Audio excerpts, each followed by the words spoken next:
Gentlemen, protect yourselves at all times. Obey my commands at all times. Want to touch them up? Go ahead. Let's go to war. Kwang Lee is your favorite, according to BetOnline.ag. Henry Huff is the underdog there, a 7-to-1 underdog. Kwang Lee is a 10-to-1 favorite, but as we saw on the preliminary action, you never know. Upsets galore. Ron Kruk and Alan Joban with you for this milestone LFA 150 match. Alan, bantamweight division scheduled for 3 5-minute rounds. Lee 4-0, Huff 4-3. Lee looking to go 4-0 in the LFA octagon, where he has been very dominant. Overhand right, yeah, nice distance right there. With that overhand right there by Lee. Both men seeming pretty comfortable so far in this standing department, but both of these guys, as you see Henry Huff shoot in, prefer to be on top in the grappling department. All of their finishes between both of them have come by way of submission. Indiana's Henry Huff looking for his first win in the LFA octagon. 3 victories via submission, 1 decision. Flip side for Lee, 4-0, 2 wins by submission and 2 decisions. Got a RNC and a neck crank victory. Likes to attack the neck for sure. You saw Henry Huff, he was the one that initiated this grappling exchange. Kwang Lee did a good job. As Gilbert Melendez likes to say, I hear in his broadcast, he says, do-si-do. I like it. It's a good, you get what I mean when I say do-si-do. Left, right, left, right. When you're pummeling for position to see who's going to back is going to be against the cage right there. These guys did a little do-si-do, and Kwang Lee was able to reverse it. But you see Henry Huff getting in there, has the hips, see if he can finish his takedown. He's going to eat some elbows right there if he doesn't start moving fast. For that single leg takedown, but Lee making him pay with those elbows. So the next layer right here to the takedown is if the double leg is in there, you push off the cage, you swing that single leg. They call it run the pipe. You pull that single leg into you, you switch your feet, you try to drive your shoulder into their hips, forcing them to the ground. But staying in this for too long sometimes proves to be a bad decision. As you see, he's going back and forth right now. He's trying to clasp his hands behind the legs of Kwang Lee to get that double leg, but Kwang's keen to it. He's not allowing any room between his leg and the fence right there.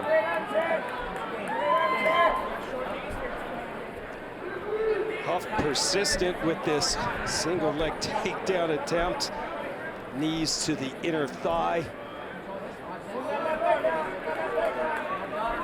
Yeah, it very much feels, I mean, it's early in the fight, but this is the game plan. He was the first one to shoot, and he hasn't given up on this. You know, if it's not there, sometimes it's best to just push away, but he's committing to this. It tells me that this is where they want to be. They want to be on top in this matchup. Lee looked like he got out, but Huff still working and won't let him escape. 2 minutes. Control, breathe. Drive your hips in there and lift hips. Lee training at the academy under the great Greg Nelson. Henry Huff, his training with Team Cologne, Indiana. Minute 30 to go in the opening frame. We want to hear from you tonight on Twitter. Keep the conversation going at LFA Fighting, at Alan Joban, and at R. Kruk. Huff right now, he's playing the game. When you have somebody against the fence and you have that dominant underhook as he does with his left hand. Lee doing a good job escaping as I'm saying that. But you play the game of inside trip, outside trip, and that's what he's trying to find. Which one is going to give him more opening, and none of them allow him to finish that takedown as they find themselves in the middle of the octagon again. MMA fans here at Mystic Lake appreciate it. Nice jab from Lee.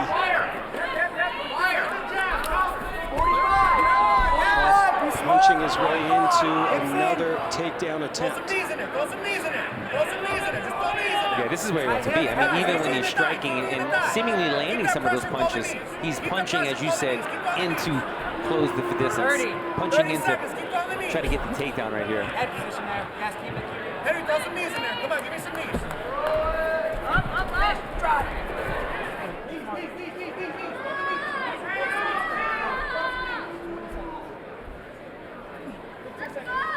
15 seconds to go.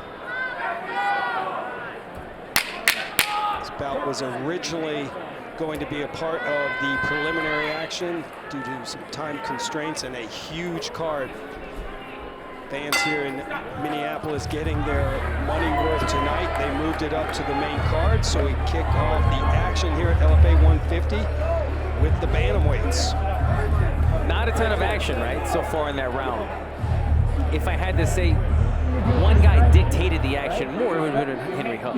Henry Huff seemed to put Lee on the fence and control him there for the majority of the round. There just wasn't much damage. If you look at the damage, Henry Huff showing more signs of redness around his face.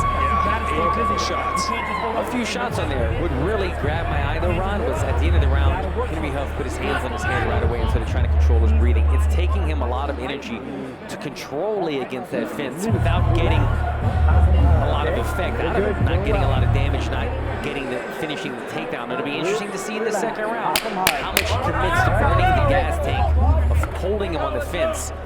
You don't want to tire your own arms out too much and then have to stand and trade in the middle of the octagon in the next round. Right, and on the flip side, we'll see what Quinn Lee can do to avoid just being held up against the fence. He can use some more movement and maybe keep the distance a little bit to open up his striking. Lee, a freestyle fighter, purple belt in BJJ. Huff, the same freestyle fighter style, blue belt in BJJ.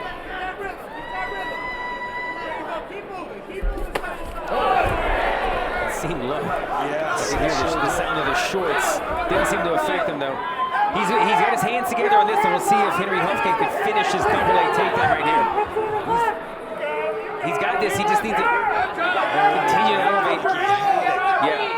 Lee did a good job of elevating the arms. You don't want somebody to grab you by the hips. If you can get it, elevate the lockdown that they have around your back to the lower part of the back, or better yet, the upper part of the back. You're in a much more favorable position.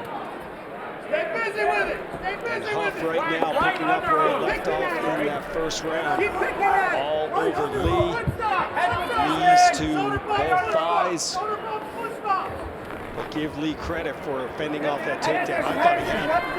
I did too. I thought he was going to elevate. And he sometimes, you know, Lee's not a specifically taller fighter, but sometimes guys can just tiptoe the mat, and that's what stuffs the takedown. And that's what happened in this last one. And now they're trading. Got some distance, and they are trading, Alan.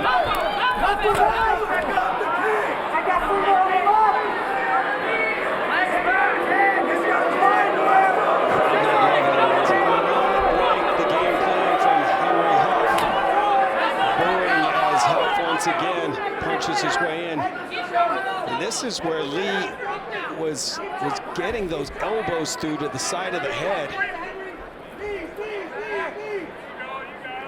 Huff's corner continuing to yell, throw those knees. He has his hands together again. They're below the hips. We can see if he can complete this. Balance from Lee. Great balance. He's just using that tiptoe. He's sliding his toes on the mat, keeping him from going down. Reset right there. Interesting. Right into the double leg. This one's the deepest he's had it. If he can't complete this one, he might have to go under that. You called it, Alan. Great job. As Huff finally gets the takedown, this place was going to erupt against Henry Huff. Yeah, he wasn't able to execute that takedown. But look, finally he got his first takedown, and Lee pops back up to his feet immediately. Yeah. So, Alan, with this approach from Henry Huff, if you're in the corner of Lee, what are you telling your fighter to avoid him punching his way and then holding him and going for these takedowns? If I'm in the corner of Lee, I'm telling him, first of all, don't allow him to put you against the fence. With that said, I believe that Henry Huff has been doing all the control so far, but not really getting any results from it. Now he finds himself in a back position with his back being taken and his arms are a bit gassed out right now. This is under the shin right now, man. He's going to finish this one. He's in a beautiful position for this finish. Henry Huff is doing a good job, though, of stacking him. Now he's on his side. Now he's in a worse position. Is Henry Huff. Huff hanging on.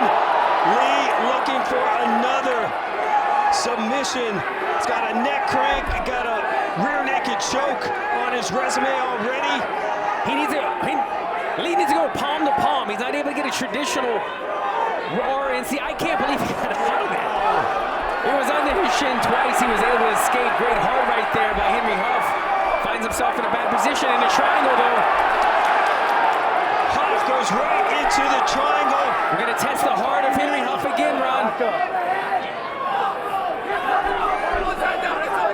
This is better right here for Lee. If he can hook that leg and angle off perpendicular, it'll tighten that triangle hold.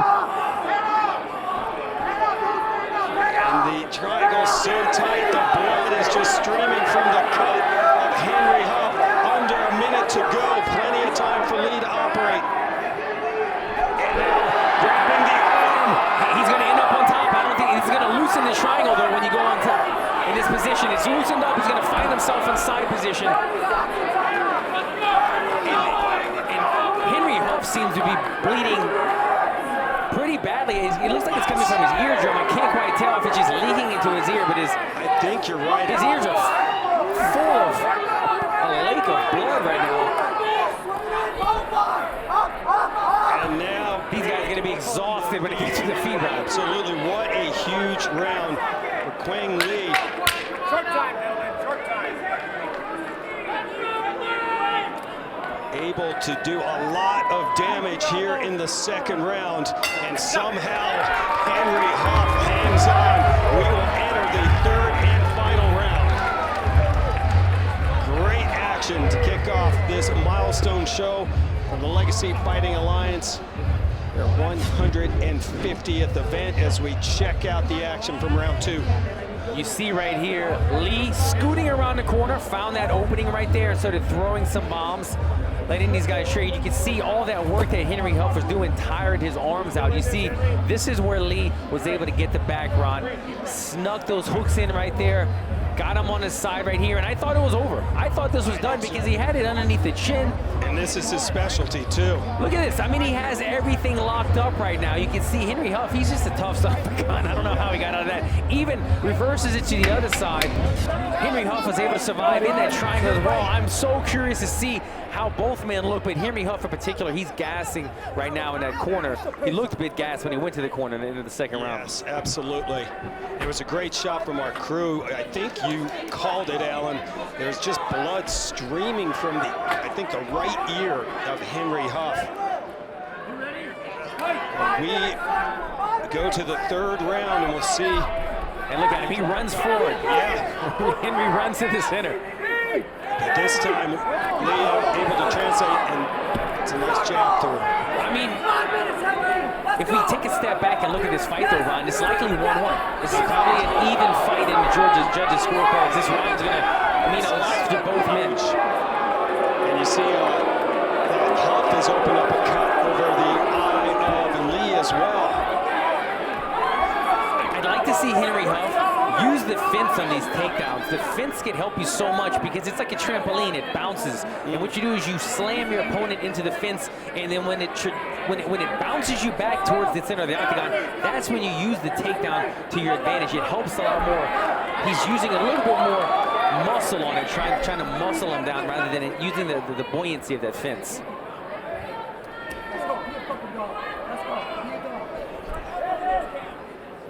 Huff looking for his 5th career victory. Lee hoping to stay unbeaten, coming in with a 4-0 record, and he was a huge -1,000 favorite. Cornermen are wiping the blood off their arms. Yeah. They got a little too close to the action. I'm glad it's on the opposite side of the cage. Stay over there. Not the night to wear a white shirt. Nice job. Quang Lee getting the takedown right here, right in the middle of the octagon. Closing in on the halfway point of this round. Again, this could be a big moment right here for Lee because, as we said, this could be tied up 1-1 right now. We don't know how tired Henry Huff is, how much energy he has to get back to his feet. It has been a bloody night already here in Mystic Lake. Get that underhook on the left side. Left hand underhook. Frame it, frame it. Our guys have been mopping the canvas in between every fight, trying to clean the blood off of it. Yes, And doing a nice job. It's still looking pretty white right now. It's looking good. Brandon and Tony, 2 of the best in the business.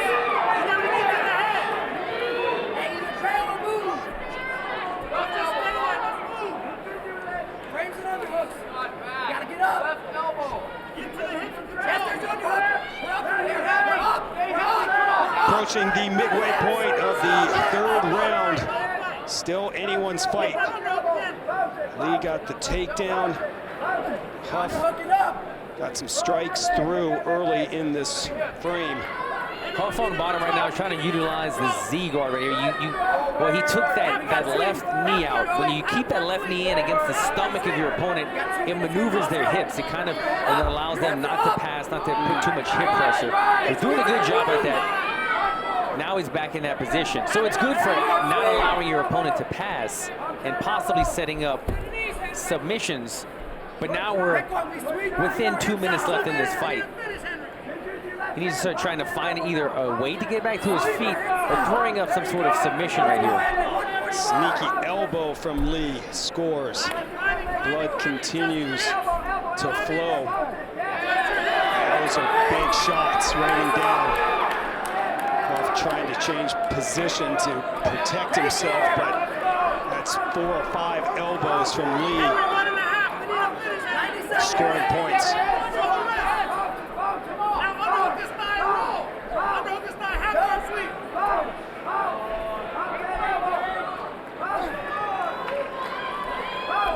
Lee's happy with it, right? The position that he's in, he's not... Absolutely. And as I said that he passed, but he was content staying in that half guard position because he's still on top and he's still laying down ground pound.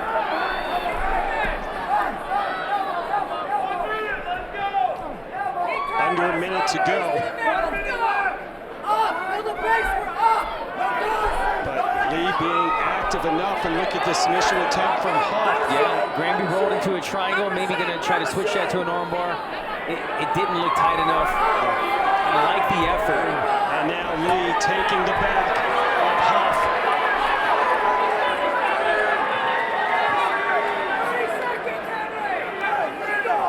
Huff seems like a very tough guy to finish, right? A tough guy to submit. And it makes you wonder how tired he is. He's got the rear naked choke locked in again right now, Ron. Looking extremely tight again.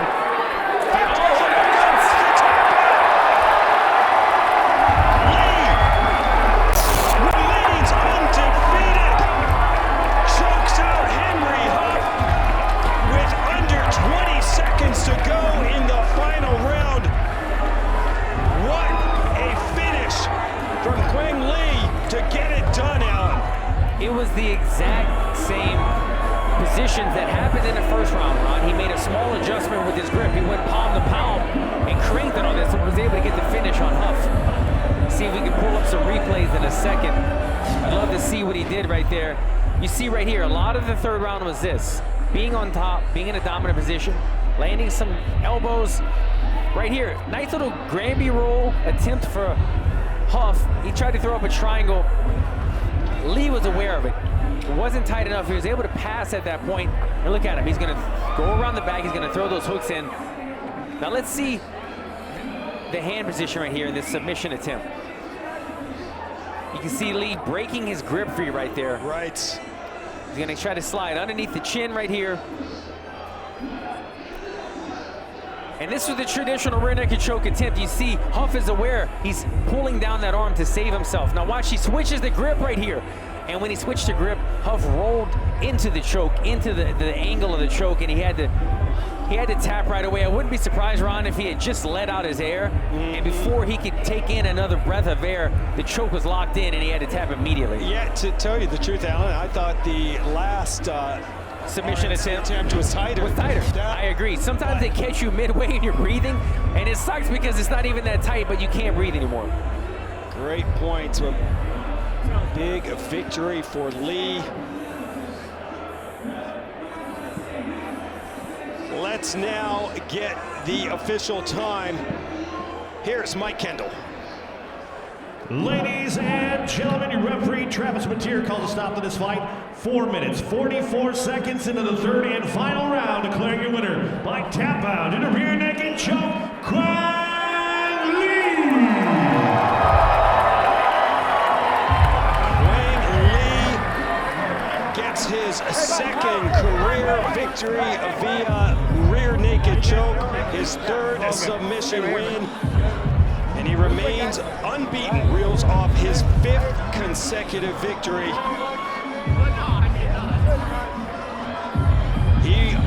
Alan, that was a tough fight. There's no doubt about it. There he is with the Academy's leader, Greg Nelson. But he remains undefeated, came in as a big favorite and got it done. You know, one good thing about Quang Lee is, look, he picked up momentum as the fight went. Lost the first round, got better in the second round, finished the fight in the third round. Great job by Quang Lee. LFA number 150 rolls on from the Mystic Lake Casino and Resort after this.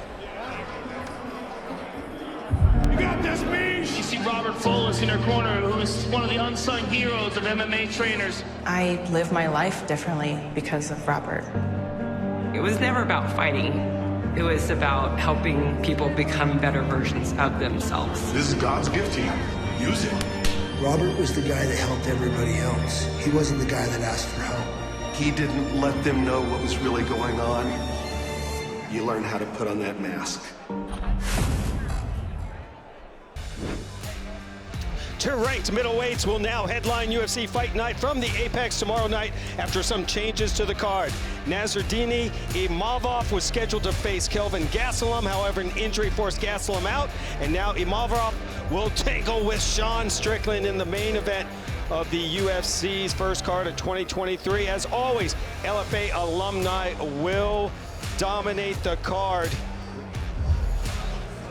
9 former LFA athletes will enter into the octagon, including 5 former champions. You see them there: Damon Jackson, Ione Barcelos, Charles Johnson, Jimmy Flick, and Dan Argueta. 5 champions will be in the octagon in the Apex tomorrow night. And that trend will continue on January 21st.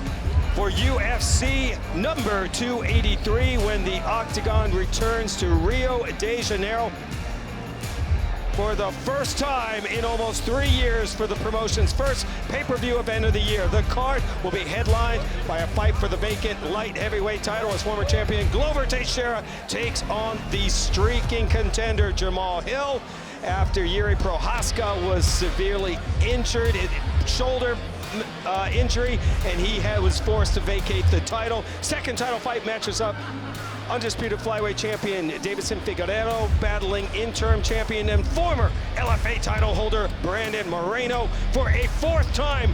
The overall record in this rivalry, 1-1-1. 9 more former LFA athletes will enter the octagon at UFC 283, including 4 champions. There you see Moreno. Gregory Rodriguez is back on the card. He just got a new opponent.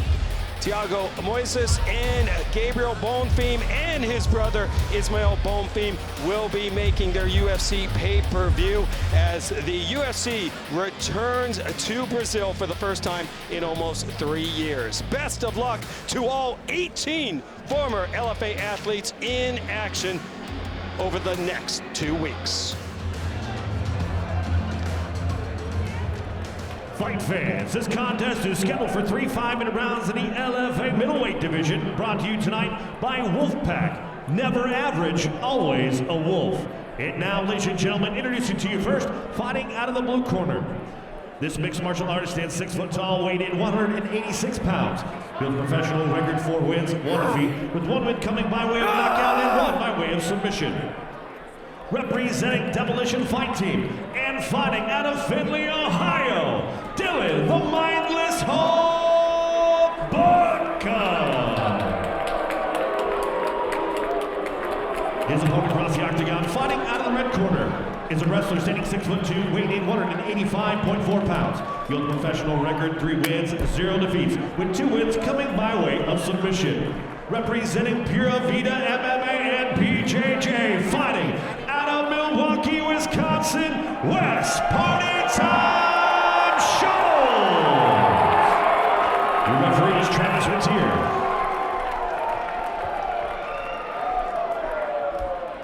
All right, gentlemen, expect a good, clean fight. Protect yourselves at all times. Obey my commands at all times. Touch them up if you want. Let's go to war. key matchup in the LFA middleweight division. Two great nicknames too. Dylan, the Mindless Hulk. Budka is the favorite according to Bet Online. He was minus 225. The comeback on Wes Schultz plus 190. Schultz with the red tape and black trunks, and Budka with the blue tape, white shorts comes out and lands a kick to that lead leg. Superman punch backs up Wes Schultz. Look for Budka to come out here. Oh, goodness! A takedown from the Mindless Hulk. He just got an air. What a huge slam on the wrestler Wes Schultz right there. Budka's a powerful man. I was just going to say, look for him to come out here and display some of that striking. You can see him setting it up, but the opportunity came, and he used that power. He feels he's going to be the stronger man in this matchup, and Schultz seemed to agree when we spoke to him. He said he might be a little bit bigger and stronger. That's why he said, I might have to evade. Wasn't able to evade so far. These guys are right in front of us, scrambling for positions right here. Yeah, we have seen Budka take care of business quickly. He got a 9-second knockout win back in March of 2022. Somebody's bleeding right now. It's probably coming from Wes Schultz because on the back of Budka. But Schultz did a nice job right there, finding a scramble position to work his way back to the feet. Even if he doesn't get this guillotine. Hulk looking for another takedown. Yeah, it looks like the nose of Wes Schultz is flowing a little bit. Schultz doing a good job using the threat of the submission, even if it isn't there, to make Budka. He might have something locked up right here, though. Might be underneath the chin. Schultz trying to find this angle right here. Schultz. 2 victories by way of submission. Either way, it's made Budka forget about the takedown. He let go of the single leg, he let go of everything. Absolutely. He's now in defense mode. Whatever's trying to kill you first is what you defend first. Wes Schultz, the blue belt in BJJ, strong wrestler. Wrestled at Iowa Lakes Community College, then transferred to University of Wyoming, and then went to Wisconsin lacrosse. He was an All-American all 3 years there. Helped Wisconsin lacrosse win 2 intercollegiate championships. And now Wes in a good position. Budka made a bit of a mistake, went for the knee to the body, and Wes capitalized on it. Now he's in the dominant position. This is where he goes to work. This is where he's very comfortable, creating scrambles, keeping guys down, and looking for these submissions as he finds himself almost on the full back right here of Dylan Budka. Halfway through the opening round, and an opportunity for 26-year-old Wes Schultz. The powerful Dylan Budka, I thought, was going to be able to get back up on his feet, but credit to Wes Schultz for holding him down and now on his back. Schultz obviously doesn't have that right hook in. As I say that, he laces it in. There was an escape right there from Budka.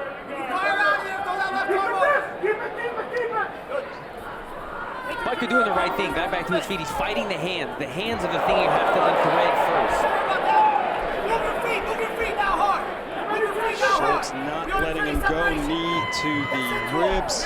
Budka working a Kimura right here. Oh yeah, the great shot. Panting out Schultz on the back.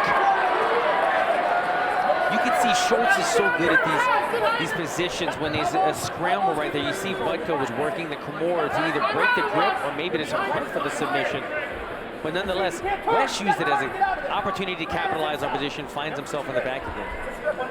2 top prospects in the middleweight division. Schultz 3-0, only 26 years old. Budka 22 years old, 4-1. Both of these guys looking to put the 185-pound division on notice. Under a minute to go. Ron Crockett, Alan Joban with you, and Schultz gets the takedown. Yeah, got a little high crotch, was able to elevate him and put him to the mat. You're seeing right here, Wes Schultz is more known to be the wrestler. He's the 3-time All-American of Wisconsin. Budka, though, wrestled half a season at Notre Dame College. Right. He does have the wrestling. You see, if he gets the opportunity, he will elevate you and he will put you on your head. It looks like, though, when they get in these exchanges, Wes Schultz is a little bit the higher caliber grappler. But as I say that, Budka is back on top. He's back in a good position. He worked his way out from having his back taken to being on top now. Tough round to call. You're right, back and forth. Out, yeah, early, got that huge takedown, but then Schultz scored a takedown as well. I mean, if I'm Bucka, I'm just throwing punches just to make it look good for the judges right now. Absolutely finished strong. Round number 1 in the books. Looking at the total strikes thrown and landed, Butka threw 14 and connected with 10. Schultz went 6 of 7.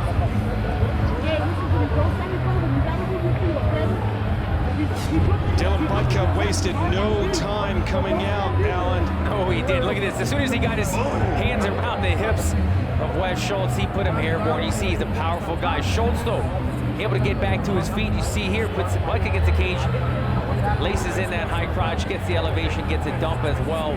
Close round to score. I'm kind of leaning for Butka in this one. The slam early, bloodied up the nose, landed a couple more shots than Schultz did, but nonetheless, could go either way in the eyes of the judges. 100%. I think you got it, Alan. The damage could be the key because everything else was real close. Both went 4 for 4 on kicks. Ground control, Butka a minute 8 and Schultz a minute 2. An extremely entertaining and even opening round. Fighters touch gloves, and again Butka comes out firing and gets a takedown.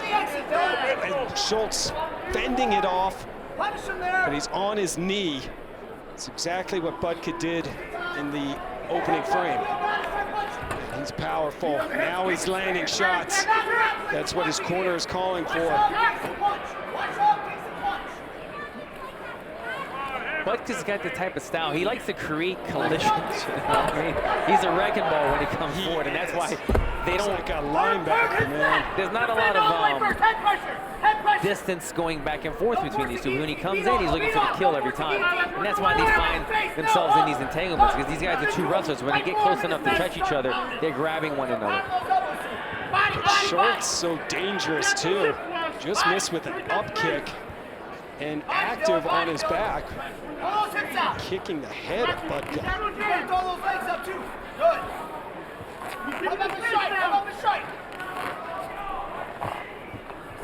Mystic Lake Casino and Resort playing host to Legacy Fighting Alliance number 150. Make sure you are following the LFA on all social media platforms at LFA Fighting. Good job right there by Butka, pushing down the head of Wes Schultz, kind of like a quarter Nelson position, but it's very uncomfortable. It makes you move your position. Those were solid shots from Dylan Butka. Postures up. Schultz firing away up from his back. Right now, Butka just all over Schultz. Keep it. Hips all the way back. All the weight on. Yeah, Butka having a much better round in terms of being able to control the wrestling action. Last round, when they got in these positions, you saw Schultz have sneaky exchanges right here, able to scramble and get into the better position. Not so much in this round. Man, when Butka is able to separate himself, he gets those short, sharp shots through the guard, and yeah, powerful. Not just little, taps. So some major strikes. I mean, he wanted to finish this fight with striking. He said that nobody's got to see my striking yet, and I see he's trying to strike whenever they separate, but then immediately creates a collision, and that's why we find ourselves here on the mat again. Well, he did say that he really wanted to come out, as you mentioned, Alan, and strike, put on a show. He hasn't been able to do, a lot of stand-up, and he wanted to showcase that as he came into this match. I asked him what his goals of 2023 were. He said, how many events is the LFA doing? I said, well, 24. I'll do 24. I was like, well, you missed the one last week in Chandler, Arizona. Okay, how about 23? 23. Well done, sir. My kind of fighter. 100%. Keep that. Don't go in, don't go in. Back in the side. Now, Budka operating from the side. Schultz has been on his back this entire round. Here, Budka's corner saying, do not go in his guard. Budka training with the Demolition Fight team. Very young. Schultz has really good flexibility. You can see, I mean, even when he's in these odd positions, he's not uncomfortable at all. And he finds scrambles out of him. That is a big man. And Dylan Budka. He needs to watch his weight on him. Yeah, Schultz looking for a knee bar or a leg lock right here. Budka needs to stay heavy on that right leg. Stick that knee right in his face and pound. There you go. Good ground pound right here. Yes. Pass those hips, baby. Watch the kicks of Schultz. Good. Stay there. Budka now landing 83% of his strikes. Has stepped up the volume here in round number 2. And you know, not the most entertaining round, this one right here, but I'm impressed by what Dylan Budka showed. He showed an adjustment this round where he couldn't hold Schultz down in round 1 and got his bag taken. In this round, it's been all Dylan Budka. He's controlled the action the entire round. Short time, gentlemen. Time winding down here in the second round. A round dominated by Dylan Budka.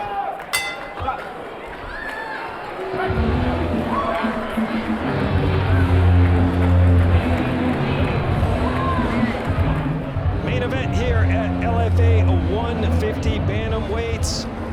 Ary Farias from Brazil comes in with a 12-3 record, taking on John Sweeney, a solid 11-2 mark. Dylan Budka, 22-year-old, originally from Baltimore, Maryland, talked about a tough upbringing for sure. He grew up, at one point he was homeless. He was just trying to survive on the street, and Alan really credits fighting for saving his life. Yeah, you mentioned it, Ron. Had a tough upbringing. Said his dad passed away last year, wants to dedicate his entire career to his father. Absolutely, his dad, William Budka. Wanted to mention him. Dylan Budka got a little emotional about that, which is, of course, understood. Dedicating his fighting, not only this fight, but as you said, his entire career. And now here we go, Wes Schultz. And coming out with a sense of urgency. 100%. You're right on with that. He knows he's down 2 rounds. He needs to make something happen right here. Budka shooting in, and Schultz attacking the neck. He's trying to fend off the takedown. Yeah, Budka needs to be cautious right here. Schultz showed that he's sneaky with these chokes. 2 of his 3 victories coming via rear naked choke. On flu choke as well, so Schultz knows his way around the neck.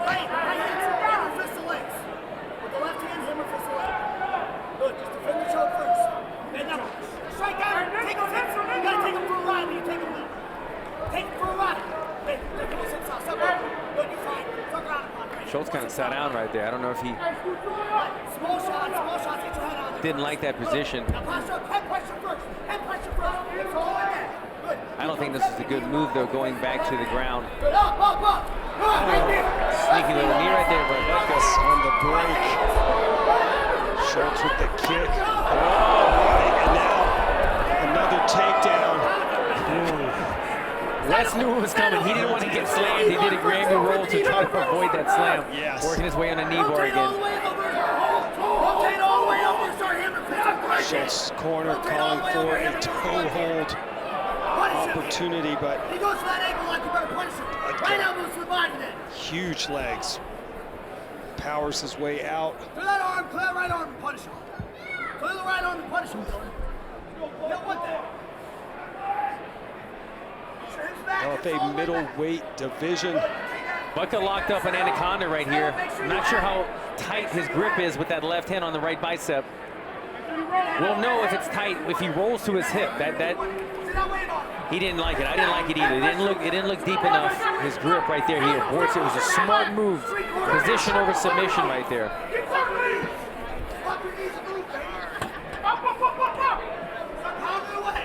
Approaching the midway point of the third round. At this point, you would think that Wes Schultz might need a finish. Absolutely, absolutely. And I think we saw that in that urgency they started around. His corner knew it, he knew it.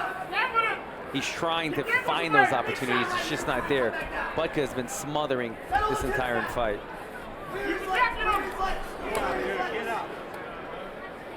Again, Schultz has come close with that up kick. Just misses. Budka going to work with his elbows once again. Oh, triangle right here. Look at Wes Schultz, not out of this yet. This is in deep. Picking him up, trying to get out. He needs to stack him right here, Ron. Wes Schultz looking for a comeback submission. A minute 37 to go. Doing a good job right here is Budka, stacking him, putting the shin on his neck right there. Wow. Able to get out. That was close, Ron. Big time escape from Dylan Budka. And beautiful submission attempt from Wes Schultz. That's got to be a little deflating too as well if you're Schultz to have something locked in with 90 seconds left. And then escape it like that. Yes. I agree. I don't know if Budka was looking at the time just now.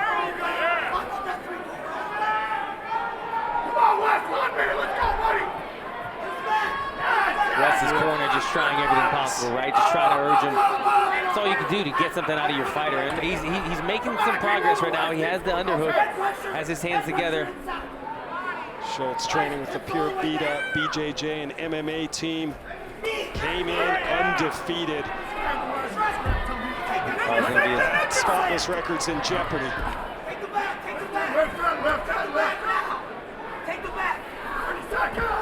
Budka's team telling him to take the back. 30 seconds, Wesley, 30 seconds! I mean, this is just a grueling fight, Ron. Back and forth wrestling. Well said. Wes not giving up, though. Not at all. Couple hammer fists from his back, gets through. There it was again. That kick got to the side of the head of Budka. And time winds down. Let's hit that bell. I didn't hear the bell again. We need somebody like Dylan Budka's size to I feel like last time we worked together, we didn't hear the bell either. These guys are exhausted. Look at them, both of them with their hands on their knees. Unbelievable. Still look as pretty as you did before you got here. Handsome as ever. Dylan Budka and Wes Schultz right in front of us, exhausted. I mean, two big men left it all in the octagon tonight. Budka said, we'll take a look at the action first, Alan. You see right here, I believe this is the third round where you saw Schultz coming out with a sense of urgency. Knew he had to make something happen being down 2 rounds. Working that switch kick right there, trying to land something, but it was Budka getting his own kicks in. He knew right away he didn't want to get elevated again like in the first round. He decided to Granby roll out of that rather than get elevated. And this was the story of the fight. Aside from this, there was a lot of ground and pound. You saw this was the glimmer of hope right there for Wes Schultz. Popped up that triangle, had it locked in. Budka doing a good job slamming him. He put his shin on his neck at some point, alleviating the pressure from that, was able to escape and doing more of the ground and pound for Dylan Budka. It was awesome. That was an awesome fight. He kept coming. I thought he'd fade a little bit more. Then he had that good scrambling. Party time. Wes Schultz from Milwaukee, Wisconsin. Was 3-0 coming into this fight, 2-0 in the LFA. Budka too was 2 victories and no defeats in the LFA octagon. Came in with a 4-1 record. Woo! That was fun. And it looks like the judges have calculated their scores. Let's now get the official decision. Here's Mike Kendall. Ladies and gentlemen, after 3 rounds, we go to the judges' scorecards. Judge Argerbright scores this bout 29-28. Judge Klaviner scores this bout 29-28. And Judge Vogel scores this bout 29-27. All for your winner by unanimous decision, Dylan the Mindless Hulk Budka. 5th consecutive victory for the Mindless Hulk. 22-year-old Dylan Budka said he wanted to show off his hands in this fight. He did so, and what a grueling matchup between these two middleweights. But Dylan Budka gets the victory tonight and improves to 5-1.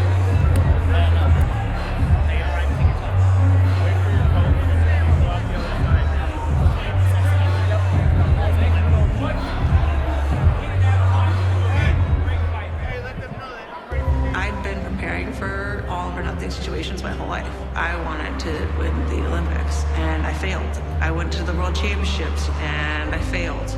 But when I started fighting, I knew this was the time that it was all going to go right. I was led by fate and destiny that whole time. Everybody else started to realize it too. Do you know how many women are changing the way they look at what's possible because of this woman? It was the embodiment of an idea whose time had come. This fight is scheduled for 3 5-minute rounds in the LFA Bantamweight division, brought to you tonight by Drip Oils, dripping with quality. And now introducing first, fighting out of the blue corner. This mixed martial artist stands 5'8", weighing in 136 pounds. He holds a professional record 5 wins, 1 defeat, with 3 wins coming by way of knockout, 1 by way of submission. Representing St. Charles MMA and fighting out of St. Charles, Missouri, Ary, the American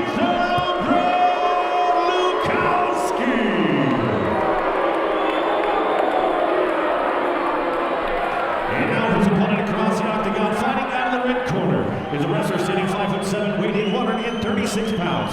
He holds a professional record, 3 wins and 0 defeats, with all 3 wins coming by way of knockout. Representing Kill Cliff FC and fighting out of Coconut Creek, Florida, by way of St. Michael, Minnesota, Merciless Mitch McKee. Your referee judge in action, unmeasurable.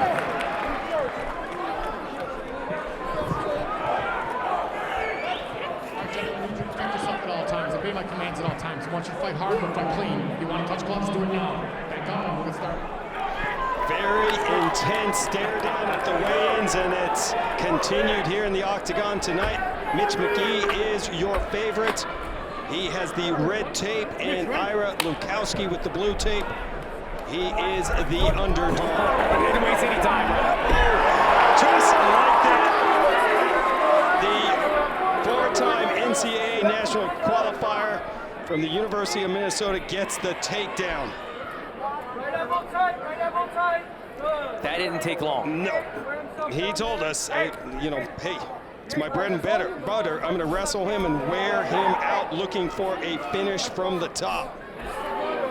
Mitch McKee, this is what he does so well, has done it so well throughout his short career so far, but very dominant in all of his fights. When he gets his position, people don't normally get up.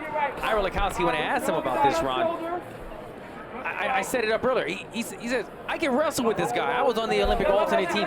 I've been training wrestling since I was a kid. He's not going to take me down. This takedown happened very early. I wonder if it caught Ira by a bit of surprise. Possibly. I'll be very curious to see if there's another exchange on the feet, how Ira proceeds, if he proceeds with caution or if he's more ready for the takedown next time.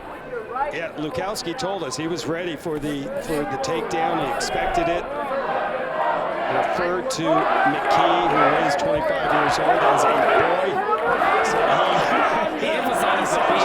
Yes, you're in a man's world now. He also said he's never really been punched, and he was going to be very clear that he was going to get punched tonight. Ron Kruk and Alan Joban with you here on UFC Fight Pass. This is LFA number 150. You see Mitch McKee. Sorry about that, Ron. You see Mitch McKee. He's not going to give up an inch right here. He's going to stay heavy. He's going to try to win even the head battle right here on the ground. You can see when he's not striking, throwing that elbow, he's high up there, not allowing too much space. You see right here, a little bit of space comes. Lukowski tries to put his foot on the hip. Mitch McKee's having none of it. He's staying high on that guard right there, winning the battle of the head position. You're going to see him stay heavy, pressure, and then now and then as this posture up, shorter, throw an elbow, throw some ground and pound, and go back to being heavy. He's very consistent with his style of fighting. Yes, as we said, 3 victories coming by way of knockout or TKO, but all from ground and pound. Mitch McKee training with the killers at Kill Clip FC, Henry Hooft. Tonight he has Robbie Lawler in his corner tonight. He said that he'd been working on wrist control to striking with Lawler. Lawler was the one that said, hey, listen, I'd rather you throw a couple of hard, damaging shots than lots of taps and volume. Yeah, that's spoken like a ruthless one. And someone who's been there before, right? Exactly. And there was a big shot. It's just coming from experience. Somebody like Robbie Lawler who's been in these positions. He said, get the position, hold the position, make him tired down by your weight being on top of him, and then explode. Explode and make him damage him with some shots and go right back to that position again rather than just staying loose and throwing a lot of shots that don't really do a lot of damage.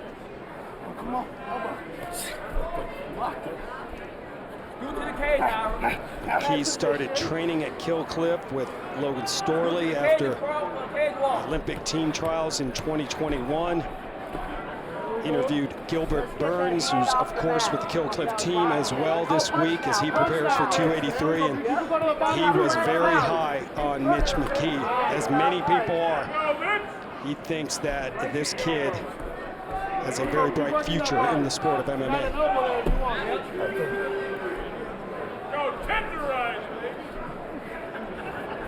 Minute to go, opening round. McKee scored that takedown and has been inside the guard of Lukowski since. Elbow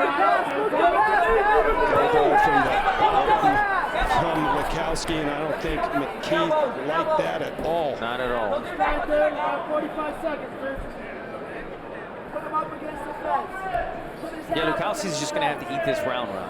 He realizes, okay, I thought I could wrestle with this guy. I don't want to wrestle with this guy, and I made a mistake. It came out a little too freely in this one. I know I got to have to protect my hips, which would be interesting to see if McKee might want to feint a takedown in the early next round and maybe throw an overhand, because I feel like it would be there, because Lukowski's got to be thinking, I don't avoid this takedown at all costs. Yeah. Right now, McKee, 4 minutes and 42 seconds of ground control and 1 for 1 with the takedown.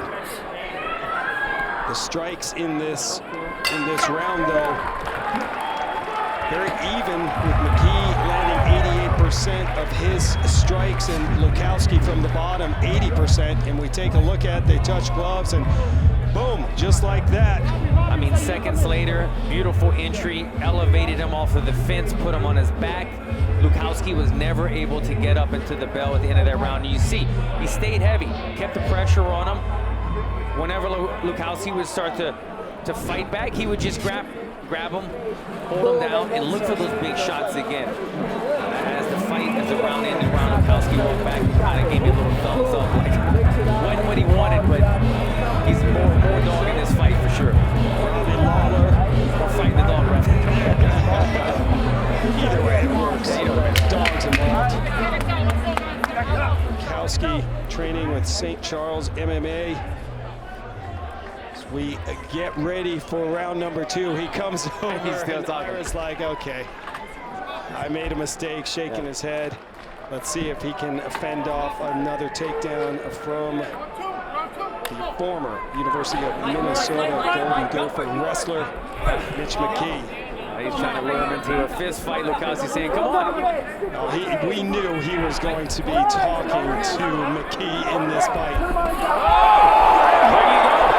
Feinted the takedown through the overhand. He's got it.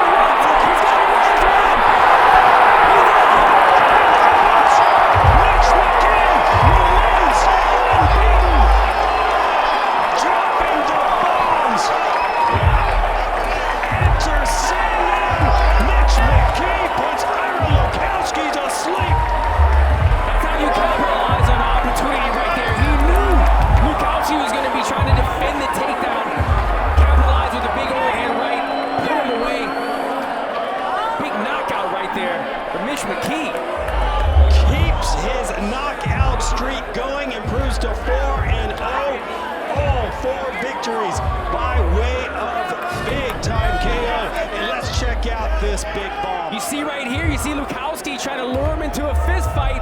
Lands a nice little jab. And now watch how he's going to change levels. He's going to go over the top with the right hand. Catches Lukowski off guard. Lukowski was looking for that counter uppercut, and the uppercut against the overhand, the uppercut never seems to win. You've seen it numerous times right here. McKee sensing how badly he had him hurt. You can see a little bit of wobbly legs right there by Lukowski. Mitch McKee stayed on him. Gets another finish and improves his record to 4-0 by merciless Mitch McKee. Living up to the nickname, no doubt about it, the 25-year-old. Perfect now at 4-0. I mean, this is a dangerous combination.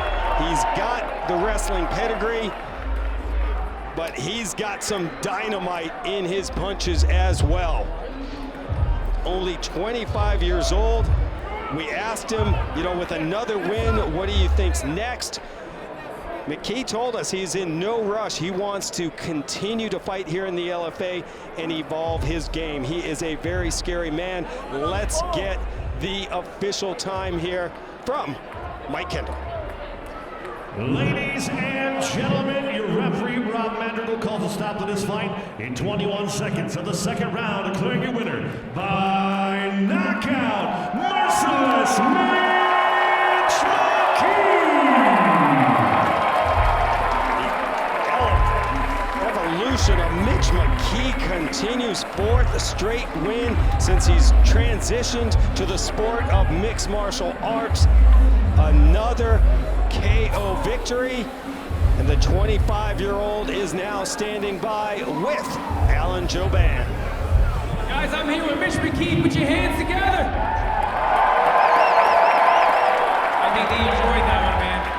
I want to talk about the ending of the fight real quick. You took him down pretty easily in the first round. You had to be thinking he was going to be defending the takedown at all costs. Is that what you were thinking? Lower levels, trying to land an overhand when he's defending? Yeah, my corner told me in between rounds, you know, don't go out there and shoot right away. This time, hit some feints, throw some punches off the feint. So that's what we did, and it worked, you know. So he was trying to lure you in to a fist fight. It didn't seem like you were having any of it, but you were able to capitalize with the knockout right there. I'm trying to see if you can bring it up. I want you to try to talk us through your handiwork. You see it right here.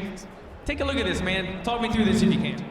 I just saw his hands were low, you know, so I knew if I could, his hands were low because of my takedown, so I knew if I got a good feint in there and I hit him with a nice overhand, and obviously that was the beginning and the end, so.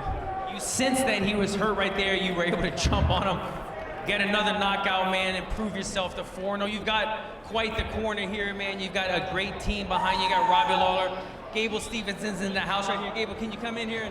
What did it feel like, man, having one of your old teammates over here, backing you, showing some support?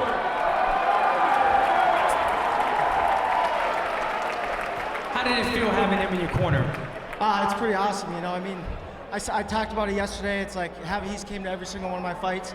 He supports me, and you know, it means the world to me. You know, we grew up together wrestling, and we've always wanted to support each other's dreams, and that's what we're doing. So it's awesome to have him here. He looked pretty good to you, Gabe. He looked amazing. 10 out of 10. The merciless Mitchell McKee gets him in, he gets him out. We step in, and we're already gonna go home. That's all we do. You guys enjoys this one. Congratulations, guys. Ladies and gentlemen, put your hands together for Mitch McKee. So impressive. Mitch McKee improves to 4-0, all 4 victories by way of knockout. There he is with the Olympic gold medalist, Gable Stevenson, Stevenson is now in the WWE. We can't wait to see Gable in action. Robbie Lawler in his corner as well, representing Kill Cliff FC. What a performance by the 25-year-old. The Mitch McKee hype train keeps rolling.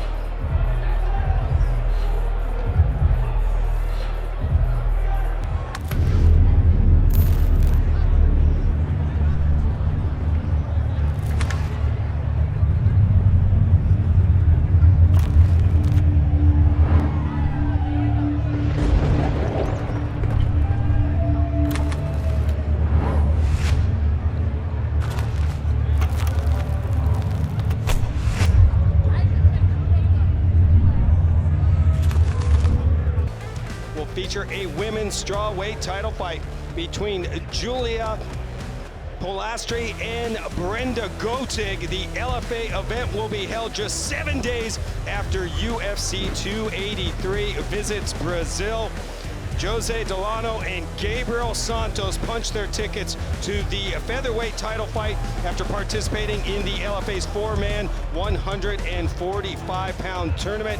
Delano scored a highlight reel knockout of Jair Cejudo at LFA 143, and Santos was equally impressive when he KO'd Marcio Barbosa. That went down at LFA 146.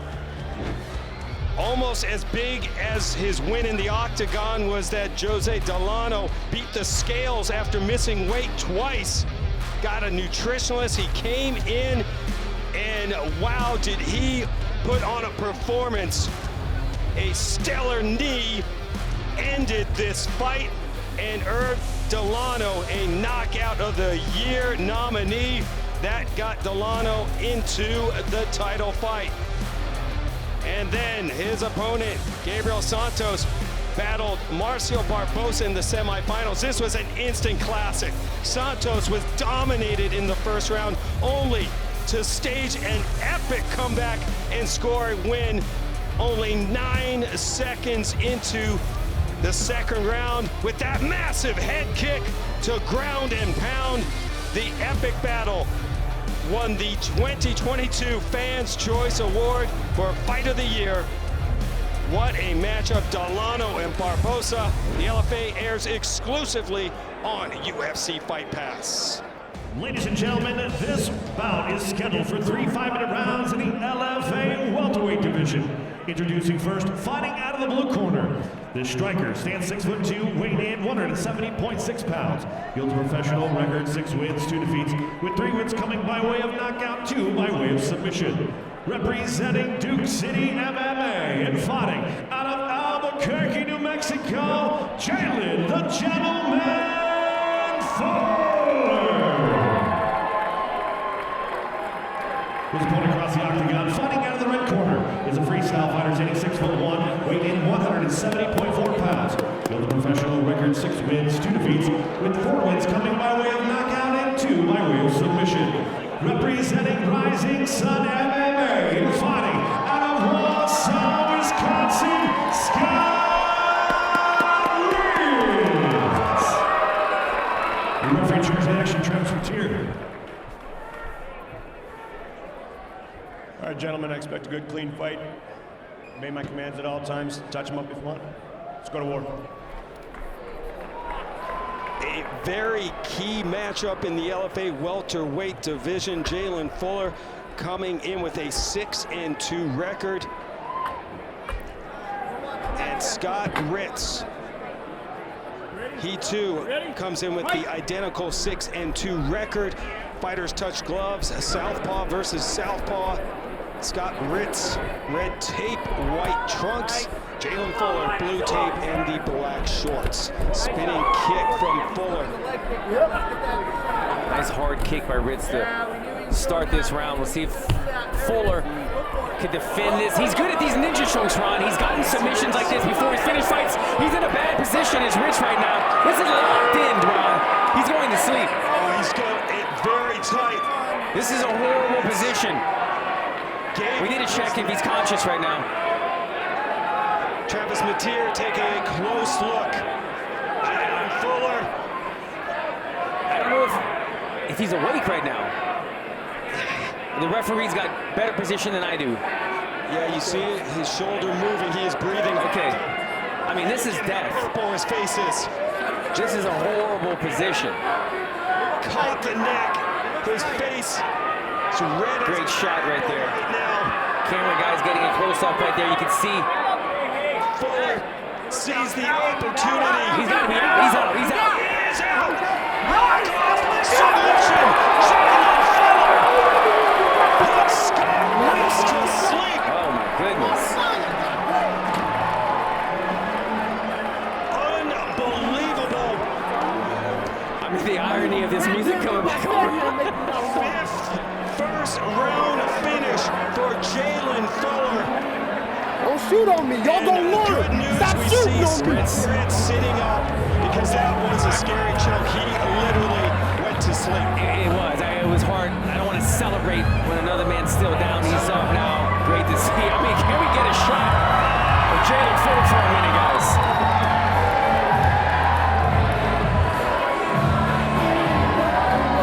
He's got the crowd in the palm of his hands, Ron. And he loves every second of it.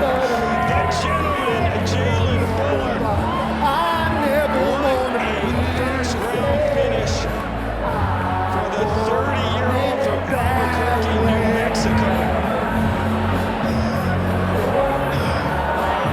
He's going to go viral. I don't know what's going to go viral. First, his shoulder. Even Japan is revealed. I can't get enough of this, Ron. He is all over it. Ring girls dancing, Mike Kendall dancing, people ringside dancing.